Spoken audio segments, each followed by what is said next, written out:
Hi, this is Marlon with another tutorial on using the Heath Q24 board. Today I want to talk about just doing some input settings that are pretty much preset, but we might have to change them in the future. And so let me just remind you of a couple things. This is a digital board. It has physical connections on the back that we can use to connect, again, like a regular analog snake. We connect the XLR in the back, just like we did with this microphone here. But we have the ability to use it with a digital snake. So basically there is a network cable that comes from here that is stretched to the front of the stage, and we have an input box that has the same kind of connection of a network, but then it has the physical XLR connections that we would need to connect our microphones and instruments. Now that has to be set up on the board to work properly. So let's go over that really quickly. I'm going to have channel 1 selected, and I'm going to have the channel selected here. Let's get a little closer.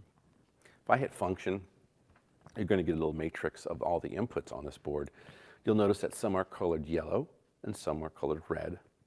The yellow ones are basically connected to the digital snake, okay?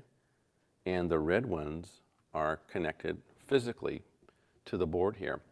So what that means, for example, is if I have a microphone here, and I want to connect it to the back, if I connect it on channel 17, 17 is a local, which means it will work physically back here, no problem. But if I connect it to channel 16, physically put it in here, it will not work, or it shouldn't work, because channel 16 has been preset to only communicate with the digital snake. So right now we have about 16 channels that we can connect to on the stage through the digital snake.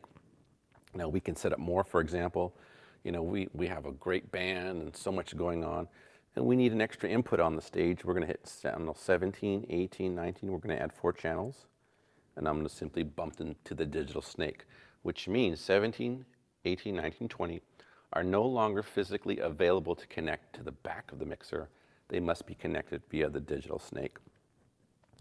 Let's go to a couple more things. I keep stereo 1, 2, and 3 connected here. Stereo 3 is that very important one that we want here. But again, if I were to switch that to the digital snake, I would no longer be able to connect it here. I'd have to go to the front of the stage. So local, digital snake. There is one more other option called the USB, which we're going to get into probably a little bit later. It's more advanced. Basically, we can add a Q drive. And the Q drive is basically some sort of USB drive that can actually, after it's formatted to work with the Heath board, we can play audio files, we can even play multi-track sessions, and we can assign them to different faders and inputs. A lot of fun, but that's for the USB. So that again is basically some physical setup that we may have to do.